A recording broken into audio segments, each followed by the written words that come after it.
Hello everyone, good morning. Radhe Radhe सबको। सुबह मैंने 5:30 का अलार्म लगाया था, लेकिन उठते उठते मैंने 6 बजा दिए। मैं बालकनी में आई और मैंने बाहर के नज़ारे देखे। बाहर का नज़ारा बहुत ही खूबसूरत था। सूरज भगवान उग रहे थे। देन मैं पहुंची रसोई में। रसोई में मैंने रात को छोले भिगा के रखे थे, जिसको बॉईल होने के लिए मैंने गैस पर रख दिया। और मेरे फेस को इग्नोर करिए, मेरा सोया हुआ फेस है।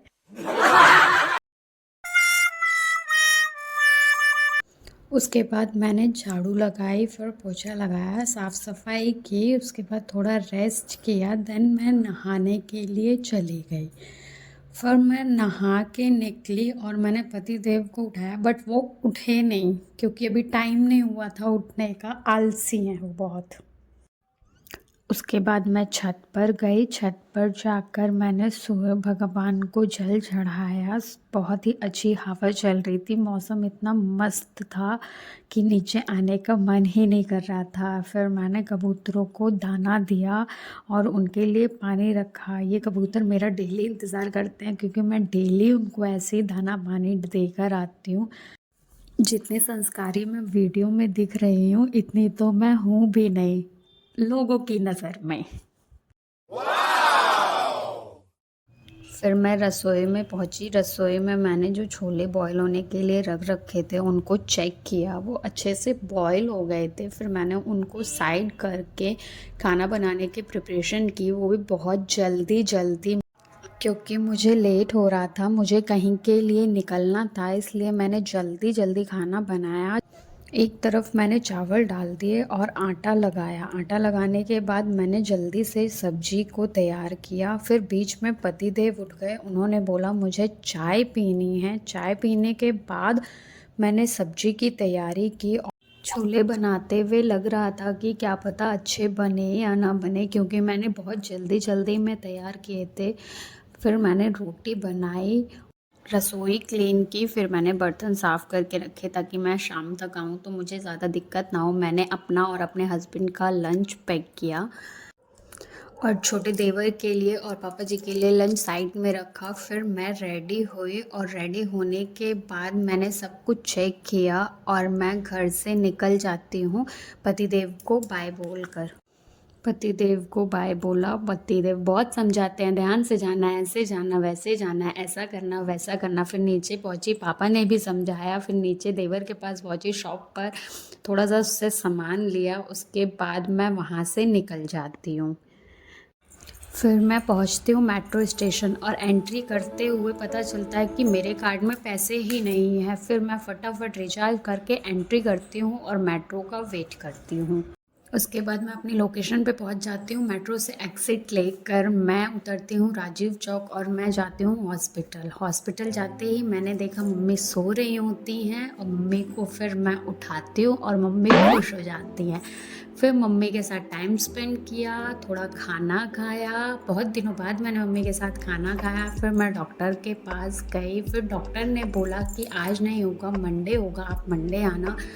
फिर मैं वापस आ गई। फिर मम्मी से मिलने लोग आए थे, मम्मी ने बातें की। उसके बाद मम्मा थोड़ा इमोशनल भी हो गई।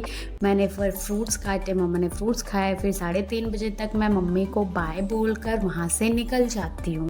फिर मैं सदर बाज़ार होते हुए, सदर बाज़ार स्टेशन से होते हुए मैं अपने घर पहुँचती हूँ और बाहर ही मुझे सुग्गू मिल जाती है, जिससे एक्साइटेड होके मैं मिलती हूँ और बहुत अच्छा लगता है। उसके बाद उसके साथ टाइम स्पेंड किया, उसको बहुत देर तक खिलाया। लेकिन वो घूमने में मस्त रहती है, उसको किसी की गोदी में नहीं पसंद, उसको नीचे रहना पसंद है। उसके बाद मैं अपने रोमी और रानू से मिलती हूँ। बहुत दिनों बाद मिली मैं, लेकिन उनके लिए कुछ ले जाना भूल गई थी, क्योंकि मैं जल्दी जल्दी में गई थी। लेकिन हमेशा मैं जाती हूँ तो मैं उनके लिए ले जाती हूँ। फिर मैं घर पहुँची। घर मैंने थोड़ा आराम किया। आराम करने के बाद खाना खाया। खाना खाने के बाद फिर बहनों ने प्लान बना लिया कि हम बाहर चलते हैं। मम्मी के साथ भी बातें की, मम्मी के साथ भी सुगु को खिलाया। उसके बाद हम रेडी हुए मेरी बहन रेडी हुई, सुग्गू भी अच्छे से रेडी हुई। उसके बाद हम बाहर के लिए निकल जाते हैं, लेकिन सुग्गू को किसी के ऊपर भरोसा नहीं है। अगर मैंने उसको अपनी गोद में ले रखा है फिर भी उसने पीछे से पकड़ रखा है, मैं उसको गिरा थोड़ी दूँगी। फिर हम पहुँचते हैं मॉल, वहाँ से हम सुग्गू के लिए सामान लेते हैं, थोड़ा सा सामान मैं लेती हूँ।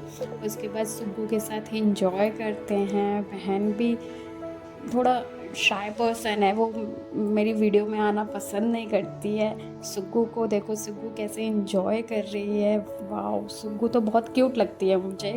ये कोई कहने की बात नहीं है, बच्चे तो क्यूट होते ही होते हैं। उसके बाद सुग्गू के साथ मस्ती की मैंने, फिर बिलिंग करवा के हम निकल जाते हैं। मैंने अपनी बहन को भी रिकॉर्ड किया, लेकिन ये कैमरा देखते ही भाग लेती है। फिर मैंने इनको बाय बोला और मैं वहाँ से निकल जाती हूँ। फिर मैं घर पहुँचती हूँ, घर पहुँचने में हो जाते हैं मुझे 8:30, मैं लेट हो जाती हूँ। फिर मैं फ्रेश होती हूँ, फिर पूजा करती हूँ। पूजा करने के बाद मैंने थोड़ा सा रेस्ट किया, और रेस्ट करने के बाद मुझे तो पता ही था कि मेरे अब्सेंस में बर्तन पड़े होंगे ढेर सारे, और सिंक में बर्तन पड़े थे। फिर मैंने जल्दी जल्दी खाना बनाया और सबको खाना खिलाया। मैं तो बहुत बहुत बहुत ज़्यादा थक गई थी। उसके बाद मैंने खुद भी बहुत थोड़ा सा खाना खाया क्योंकि मुझे भूख नहीं थी। लेकिन फिर मैंने सबको खाना खिलाया। पापा आए, पापा से बातें की, हालचाल बताया मम्मी को, फिर बताया मम्मी से सब मिलने आए थे। फिर मैंने रसोई क्लीन की। रसोई क्लीन करने के बाद सब कुछ चेक किया। उसके बाद मैं इतनी थक गई थी कि मैं जाते ही सो गई, और फिर पूछो मत। Thank you for watching.